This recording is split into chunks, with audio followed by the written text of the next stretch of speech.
And we are back with another exciting episode of Rick's horror movie review show. That's Rick's Rated R horror movie review show, where we review all things related to horror.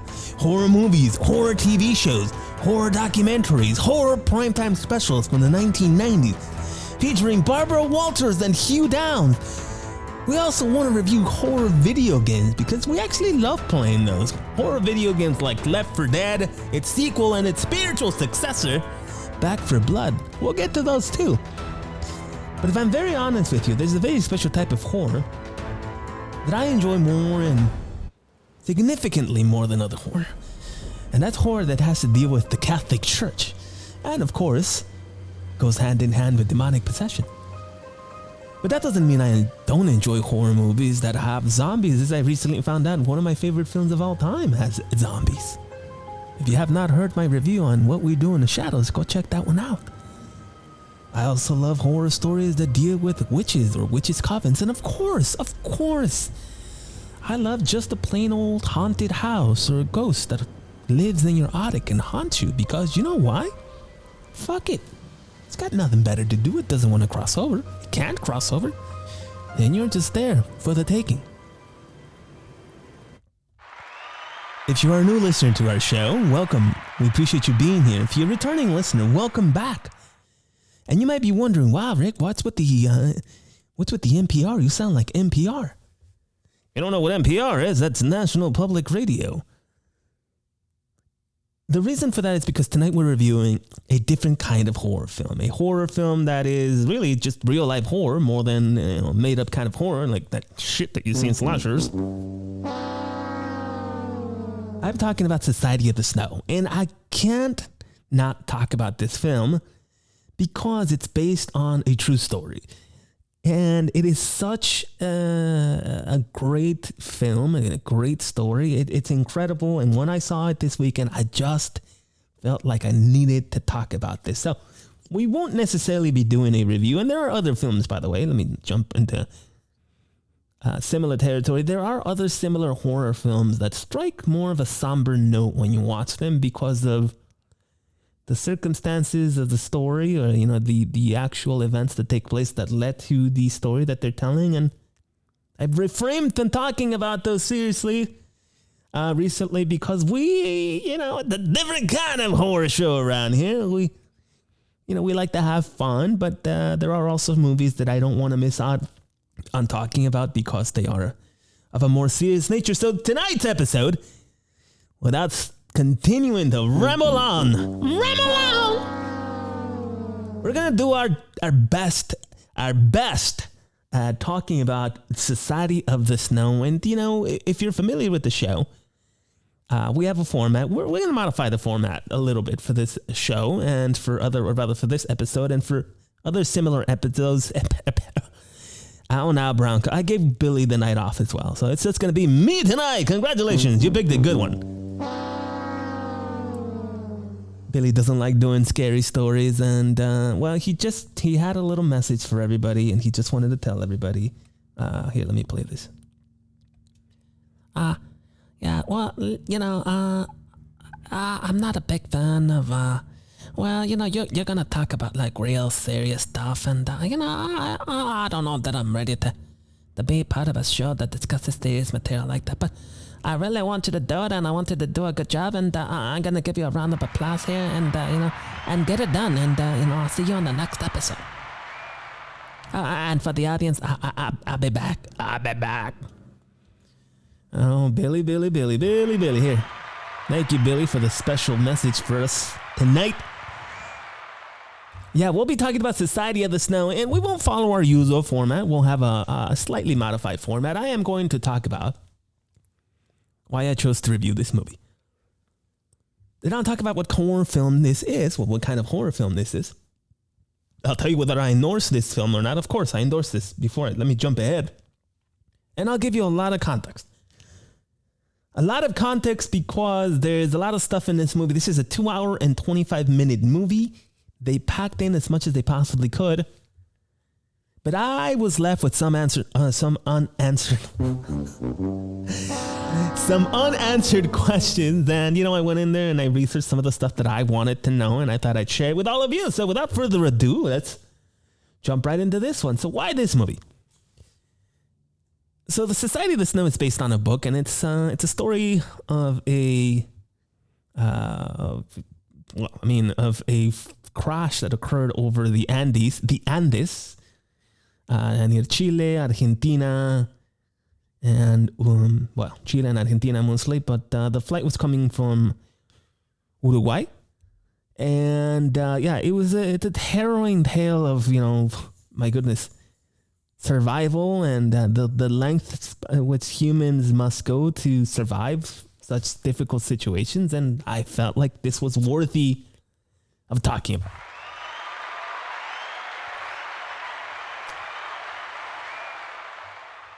So as I said already, yes, I endorse this film. Go watch this movie. Go read that book. Go research more about the stories. A lot of the folks that were and again, this is completely spoiler-full territory. If you don't want to...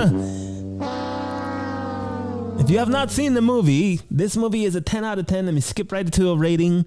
I didn't even feel like giving this rating, considering this is the true story. How can you not give a good rating to a film that talks about the harrowing events that occurred over a period of 2 months, 72 days, if I'm not mistaken, and incredible tale of survival and the resilience of the human spirit. It's fascinating. So go watch it. Yes, I endorse it. 10 out of 10. So I'm going to jump into context here.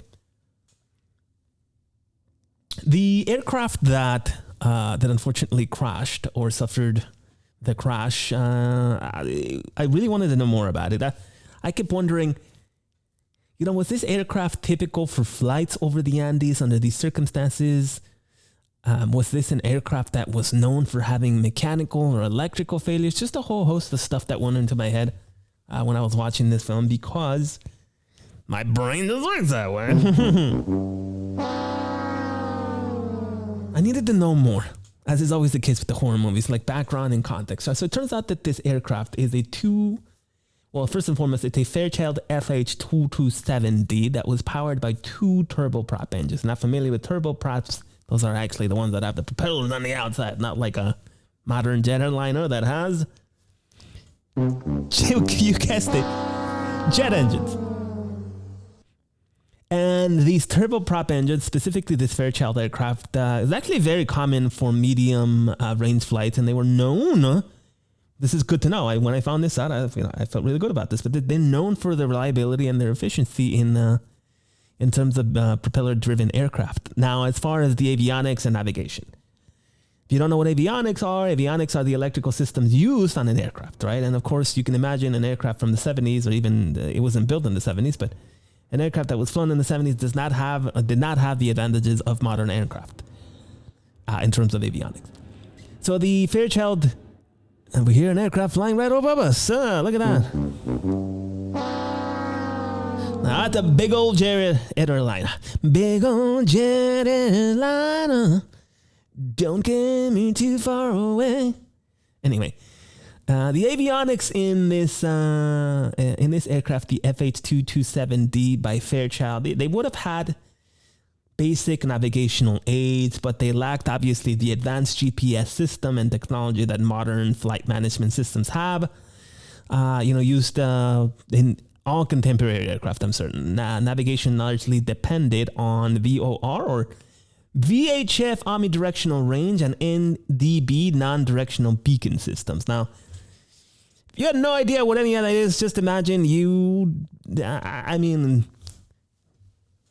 not of course capable of flight, certainly, but under the adverse conditions that they were flying this aircraft in, it's a difficult gig. So as far as communication equipment, if you saw the film, the communication equipment, obviously, as you can imagine, you don't need to see the film, but of course, I'd recommend you watch the film. Communication equipment on any aircraft is extremely important. You must maintain communication with other aircraft around you, with air traffic controller. There's air traffic, so you must be able to communicate, right? So in terms of the communication equipment that the aircraft had, they would have been equipped with a standard radio communication equipment, which of course allowed the pilots to communicate with, as I just mentioned, air traffic controller. Now, The capabilities and reliability of these systems were not as advanced as current technology. Again, we're talking about 50, 60-year-old aircraft. It's not the same as it is today. And in terms of cockpit instrumentation, literally the little knobs and dials that are in front of you, and if you've ever been in an aircraft, you've ever seen a picture of an aircraft, there's a tremendous amount of stuff in there. Yes, there was a lot of stuff then as well, but that cockpit would have featured mostly analog dials and gauges for flight instrumentation, including airspeed, altitude, the artificial horizon, obviously, and compass headings. Probably no modern digital displays were a thing that's not in use. Now, there's absolutely nothing wrong with having analog displays. I mean, like, this aircraft was airworthy.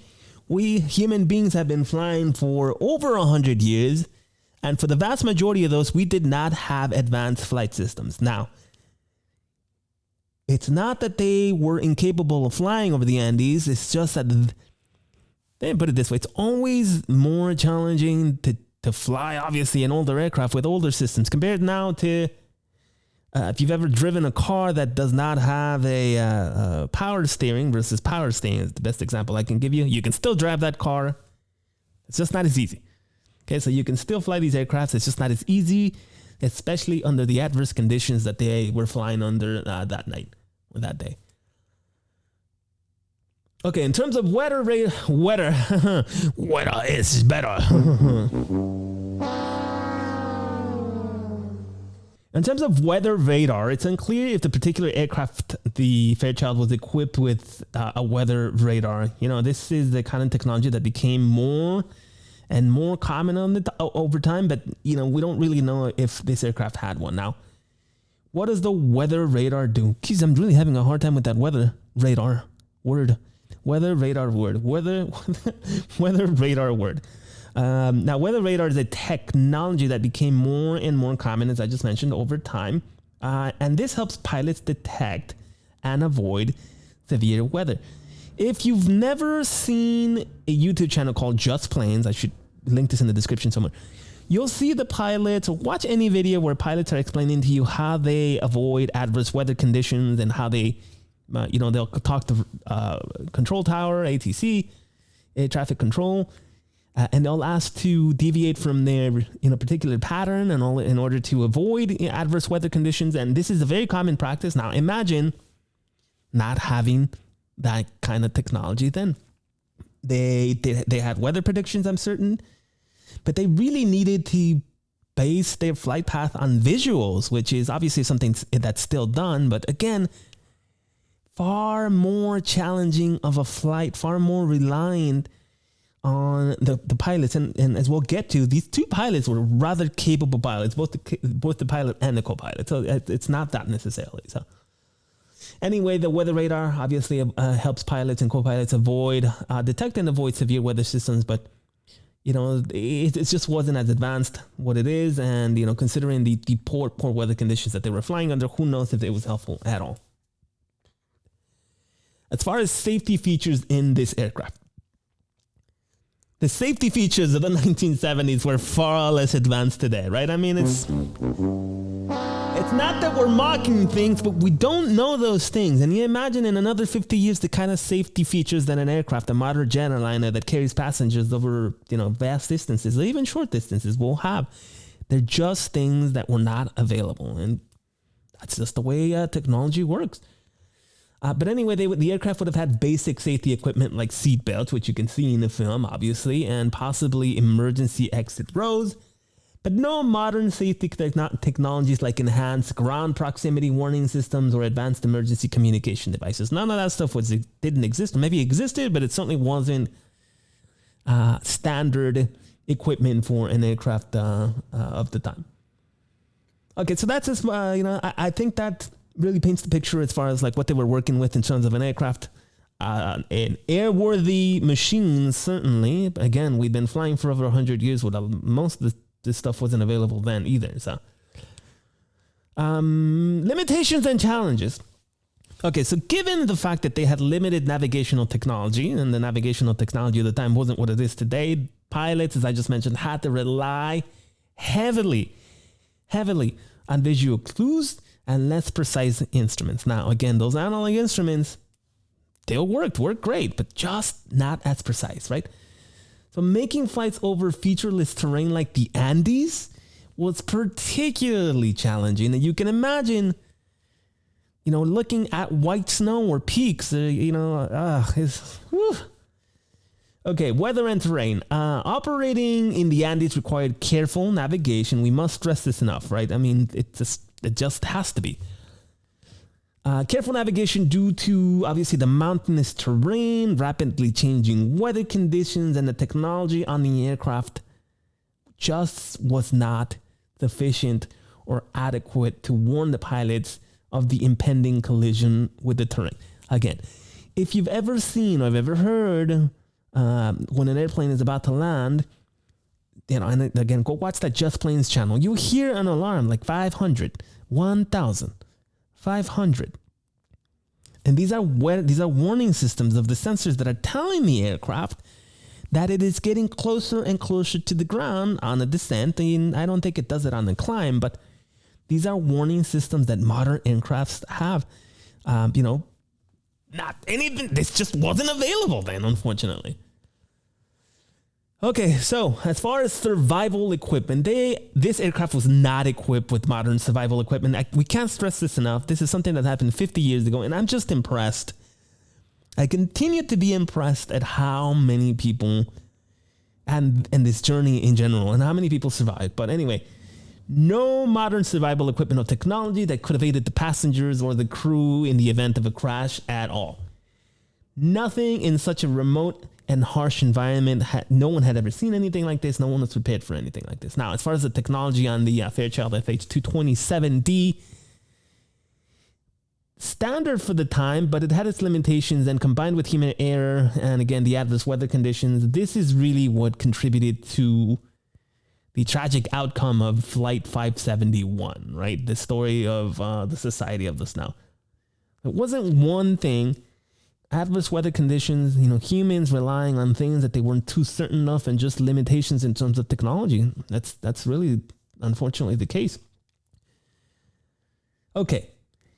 Now I want to talk about the pilots. I mentioned earlier that they were very well, or rather well trained and respected, because this was actually a chartered flight by the Uruguayan Air Force, which is really interesting. So anyway, the pilot, Colonel Julio Cesar Ferradas. And Ferradas was an experienced pilot with a strong background in flying various types of aircraft. That's good. He had considerable experience flying over the Andean region, which is known, again, for its challenging flying conditions due to the high altitudes and, of course, the unpredictable weather. So you had a pilot that had the experience and had the wherewithal to face and, at the very least, take on the challenge that they undertook. Of course, as I just said, he was the colonel. He had a military background in the Uruguayan Air Force, and he was well-trained and well-respected, and his military training would have included rigorous flight training and survival skills. Unfortunately, he did not survive the crash. He had a reputation among his peers who knew him in the aviation community, and Ferradas was regarded as a competent and skilled pilot. So this is good to know, right?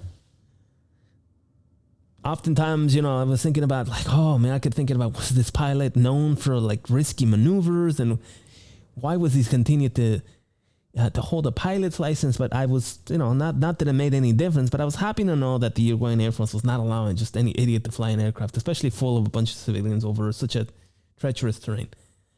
Okay, the co-pilot, Lieutenant Colonel Dante Hector Lagurara.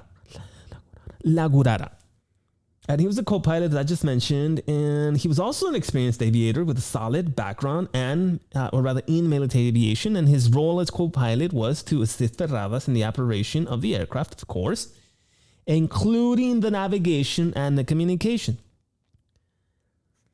The same as with Ferradas' military training, and he would have encompassed the comprehensive range of aviation skills necessary for the diverse and obviously often challenging flight operations conducted for any military, especially, if you're close to those regions.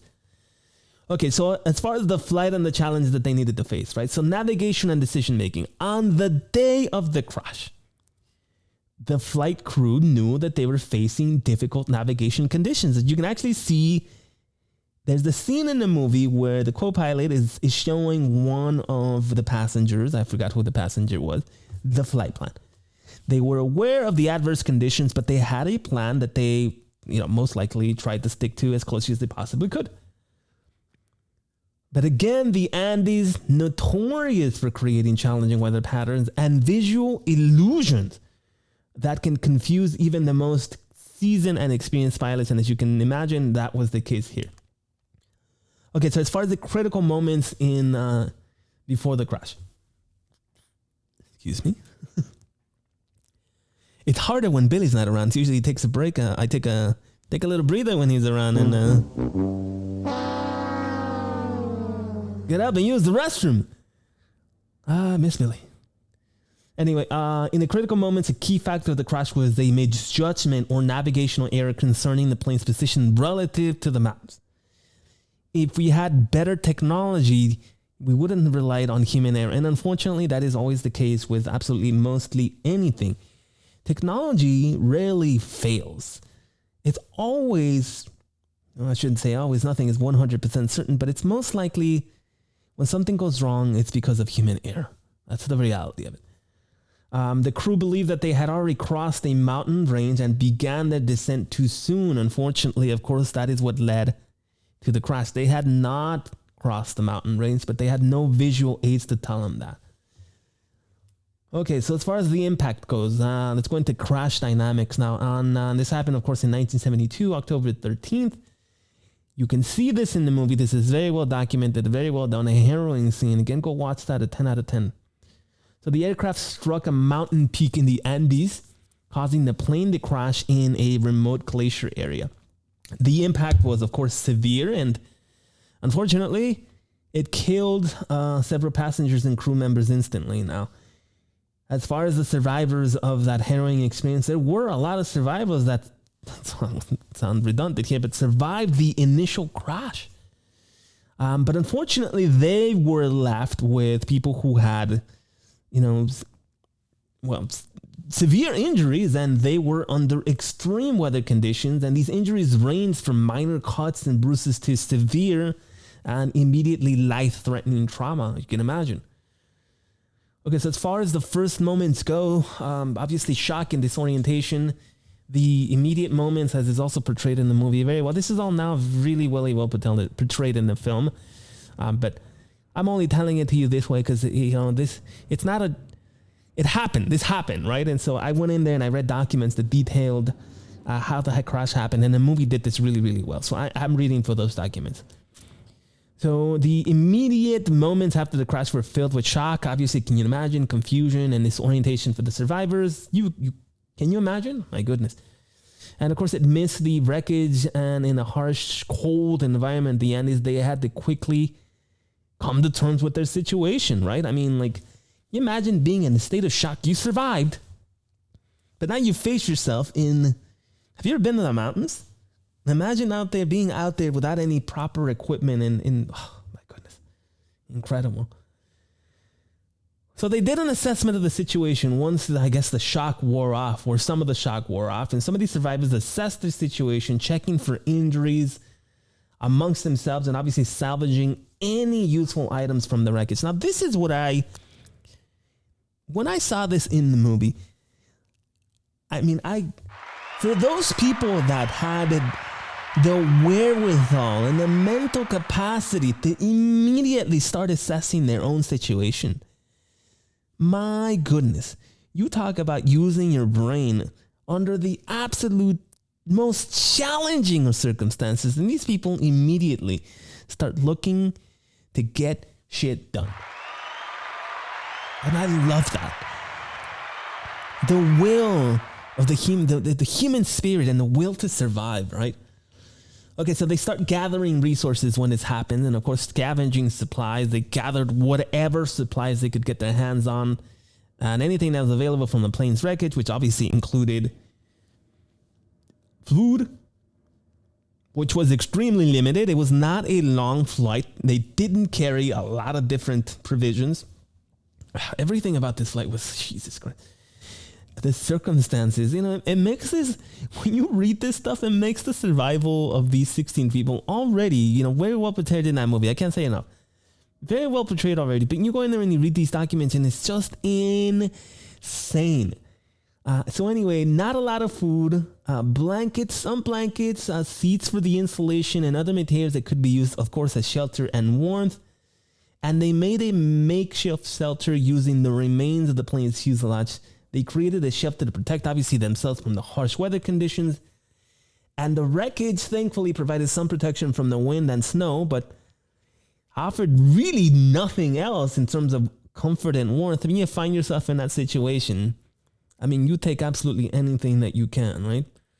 Okay, so as far as what they did with dealing with injuries and health issues, they went in there and they provided immediate medical attention to the best of their abilities. Some of these people had limited knowledge, obviously limited resources to treat injuries. Some of the rugby players had basic first-hand knowledge, which, honestly turned out to be extremely critical.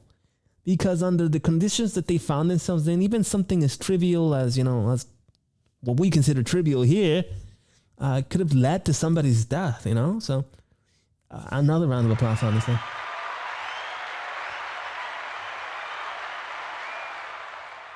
So preventing hypothermia, one of the most immediate threats that they faced was not necessarily hunger or starvation, but it was the immediate threat of freezing temperatures. They had to use absolutely whatever they could to stay warm, including huddling together for body warmth. You'll see this in the film. It's portrayed, as I already mentioned, watch the film, and this is a spoiler-full review. Here's what I really like about this film. The story, too. The humans. This is what I really like about these humans. God, these humans are my heroes. The leadership and decision-making portrayed by these natural leaders who emerged amongst the group, including some of the older and more experienced passengers, of course, who started to organize efforts for rationing food and melting snow for water and maintaining everybody's spirits. Critical. Absolutely critical in a situation like this. Can you imagine? My goodness, heroes.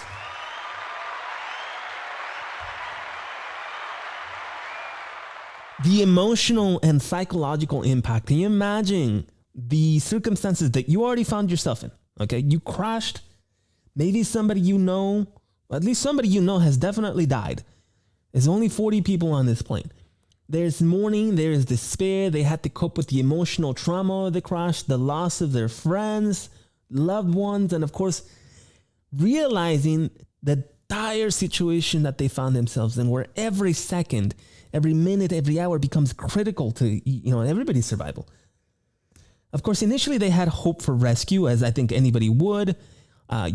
When you're flying, they're expecting you. If suddenly, especially obviously in today's modern age, if an airplane doesn't reach a destination, and of course this is also the case back then, people will start sending search parties. You do not arrive when you were supposed to arrive somewhere. You are a missing aircraft. People will come looking for you. So initially there was a lot of hope, and again portrayed in the film very well. Initially there was a lot of hope that the rescue teams would find them quickly. Unfortunately, as days passed without any signs of rescue, that hope began to diminish, and we'll get into the reasons why that is. Okay, now challenges of the harsh environment, if we haven't already covered. It's fucking cold. What more is there to say? So harsh climate, obviously. They crashed in a location that is remote. The remotest of the remotest parts of the Andes at a high altitude, which presented challenges such as thin air, freezing temperatures, and of course, always risk of avalanches. Isolation. This site was so remoteness beyond, human capacity. That meant that there was no easy way for any of the people to seek help. They didn't crash in a location where you could walk 3 miles in one direction, or at the very least have a visual that you could walk that way and you'd find some sort of help or something. They did not have the advantage of that. They were literally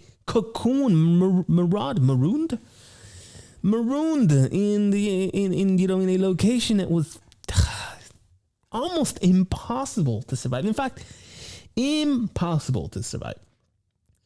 They were far from any typical flight path because obviously they deviated a lot in their attempts to, navigate the circumstances, the weather, the inclement weather that they were already navigating through. And it wasn't an area, again, that was easily accessible by land. It's crazy to continue reading this because you're sitting there and you're watching this film and you're reading this stuff and it's just, my goodness. And then shit starts to get even worse. As if it's not already bad enough, shit gets fucking worse. Starvation and the diminishing supplies. Now, you may have already heard this part about this story. They had limited food resources, and obviously the crash survivors initially had limited, and I know I sound repetitive, but limited amounts of food. A few chocolate bars, some wine, and other snacks. A lot of cigarettes, thankfully. Sort of a moment of levity in a film of somebody opens up a suitcase full of 600 million cartons of cigarettes. Okay, so, rapid consumption of these meager resources, you're burning a lot more calories, you're shivering, you're cold as hell, you're going to get hungry quicker. These rations were quickly consumed within just a few days of the crash. And again, it's cold as fuck. Let's just end it there. It's cold as fuck. No natural resources, not a single bunny that you could hunt for, not an edible plant, nothing, absolutely nothing. The crash site was on a glacier in the Andes and offered absolutely no natural food sources, no vegetations, no animals, no fish, nothing available in the immediate vicinity. Absolutely nothing. If you can put a perspective on that, let's put that into perspective, not put a perspective on that, but okay, so now because of this situation, they faced with a decision. We either starve to death or we do the unthinkable. We become cannibals. So facing death, the survivors faced this grim reality of dying from the starvation or the idea of consuming human flesh of their deceased companion. Now, if that isn't a horror story within a horror story, then no fucking idea what a horror story is. You're facing imminent death because of the inclement weather that you find yourself in. You are not going to be rescued because nobody can find you. And now you're dying of hunger. What would you do? So they're faced with this dilemma of succumbing to all of these things I just described, or at the very least surviving a little longer by eating their deceased companions, and hopefully somebody finds them, right?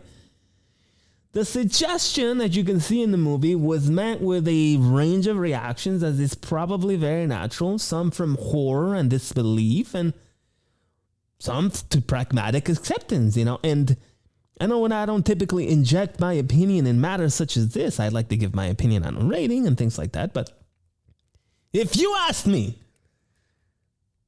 well, someone pass me the arm. Because, Jesus, it's just insane. But of course, it was an ethical and moral dilemma for a lot of these people. Humanity was far more religious in 1972 than it is today, and they cope with those things. The decision to resort to cannibalism was an agonizing one for probably most of those people there. They were deeply fraught with the ethical and moral implications of this.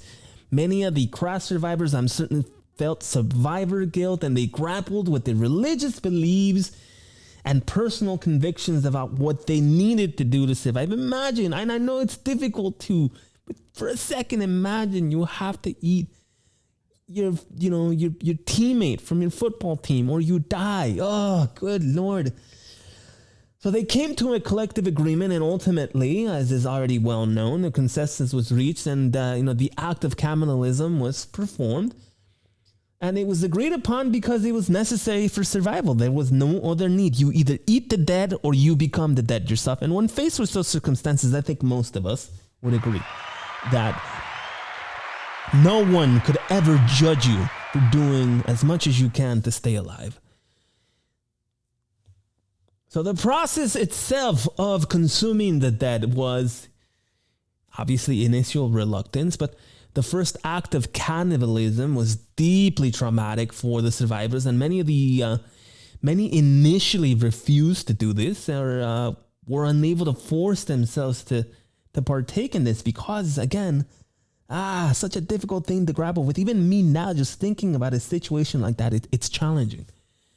But they took a ritualistic approach, and this helped.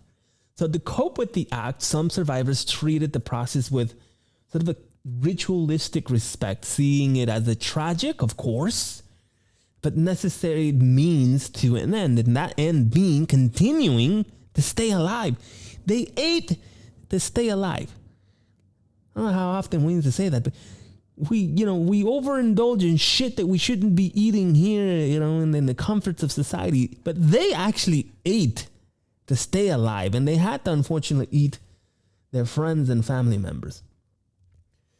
Now, over time, the survival instinct, as the situation grew, far more dire by the second, more and more desperate, the act became somewhat normalized, as you can imagine, and as a means of survival, though it did remain as a source of distress and conflict for many of the people. Of course, you are going to have people that are just going to, everybody is different. Everybody's going to react to these adverse situations differently than other people. Some people, while initially challenging, fuck it.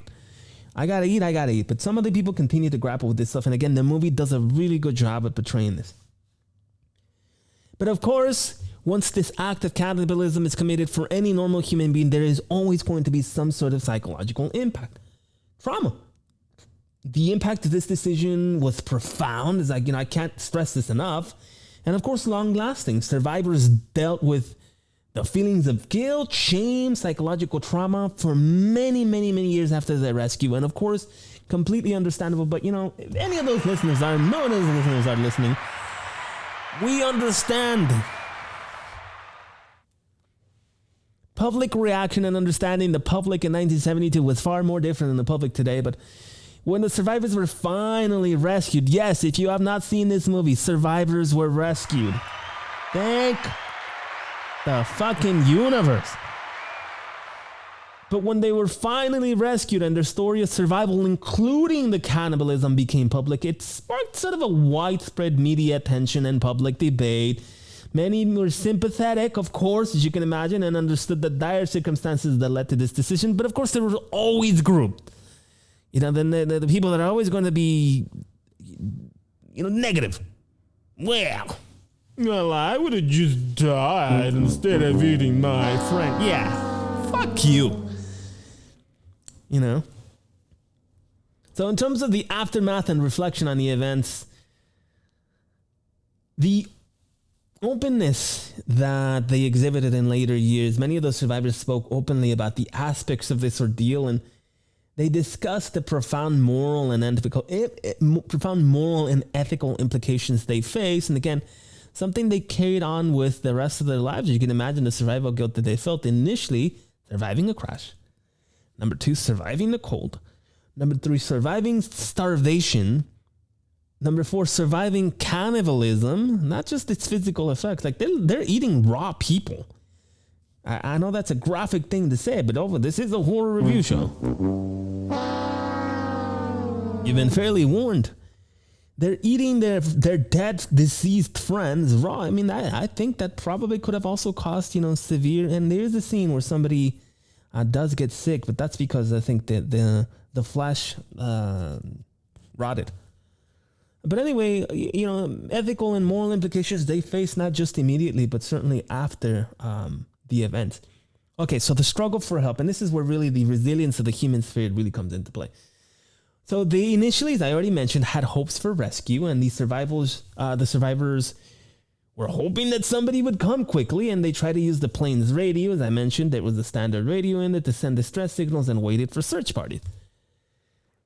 The search efforts and the challenges that the rescuers or potential rescuers faced, there were rescue teams from Uruguay, Chile, and Argentina, and they conducted extensive searches, but because the fuselage in this aircraft was white, it camouflaged in with the fucking snow. Oh my God.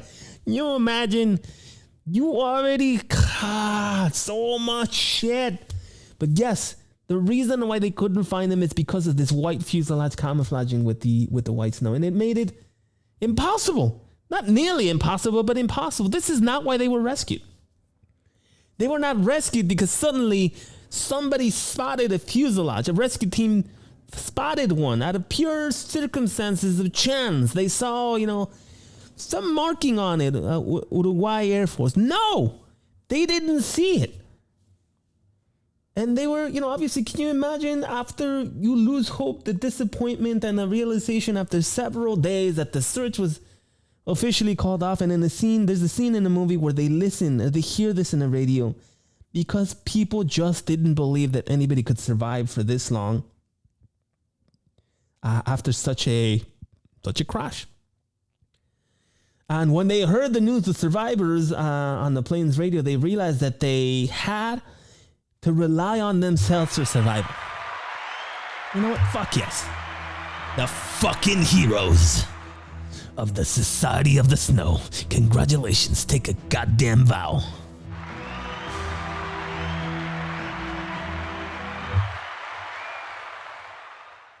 So there's a desperate plan after think about this. Let me think about this. More than 2 months stranded in a remote location with no food, adverse conditions, avalanches, no hope for survival. More than 2 months. The situation again growing increasingly desperate by the second. 2 survivors, Nando Parrado and Roberto Canessa, they decided to trek out into the mountains to seek help. And the journey was perilous, to say the least. Of course it included treacherous terrain. Of course it included extreme cold, the risk of exhaustion, and of course, death is always an option. In fact, death is the first option. Somehow, some way, after 10 days of hiking, 15,000 fucking feet with no equipment, improper clothing, no food. After 10 days, Parrado and Canessa reached and had an encounter with a shepherd. A Chilean shepherd, Sergio Catalan, who gave them food and then went to alert the fucking authorities. 10 fucking days where every second you're facing death. Think about that. Every fucking second, every step is death. And these 2, my God. And they made that trek. They made that trek not just, obviously for themselves, but for the people behind. Oh my God.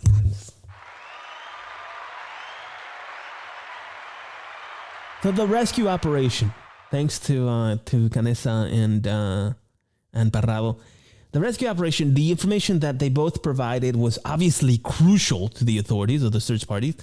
And the search party was quickly assembled and helicopters were thankfully sent to the crash site.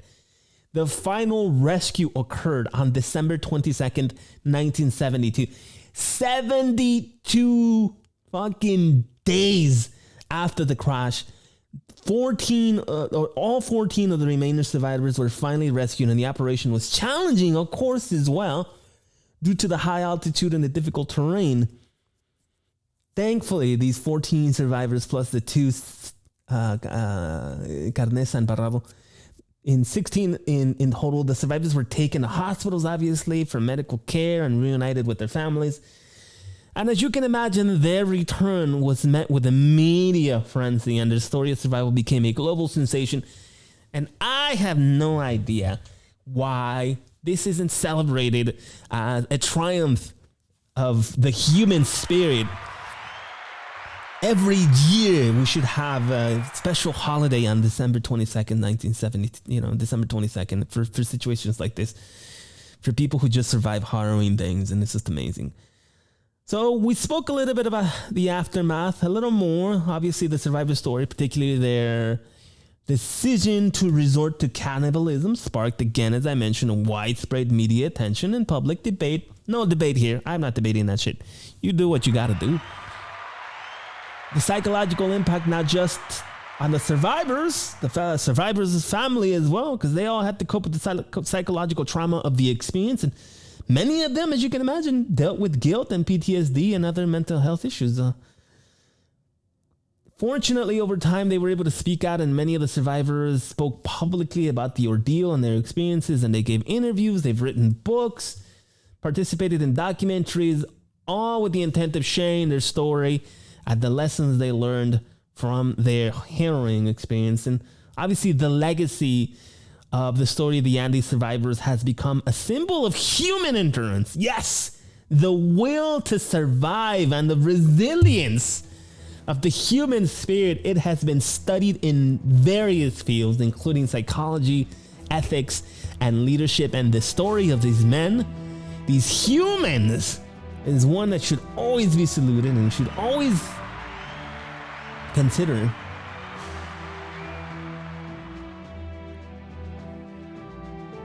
Reconciliation. After years of dealing with the trauma, thankfully, many of the survivors have reconciled. This is now more than 50 years ago. Reconciled with their actions and the dire actions they took in terms of what they needed to do for survival, and they've acknowledged that. And under extreme circumstances, no one should ever judge you, and no judgment here. All I say is congratulations. A story of survival and the endurance of humans and the human spirit, and I think that they should just be commended.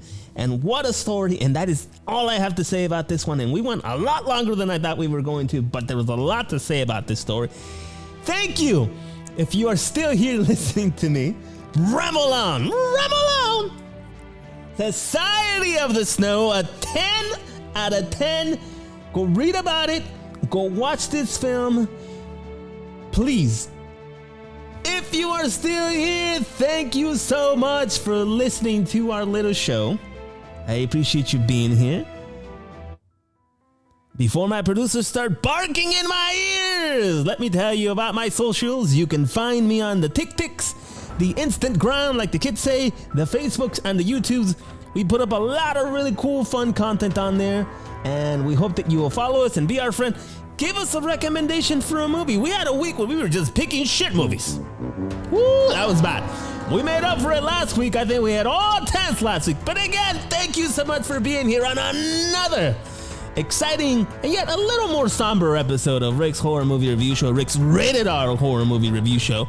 We'll catch you again next time. Thank you so much. Oh, we still have time. Maybe I should just pretend like I'm reading these documents. If you're just listening, you have no idea the faces I'm making. You can also watch if you want.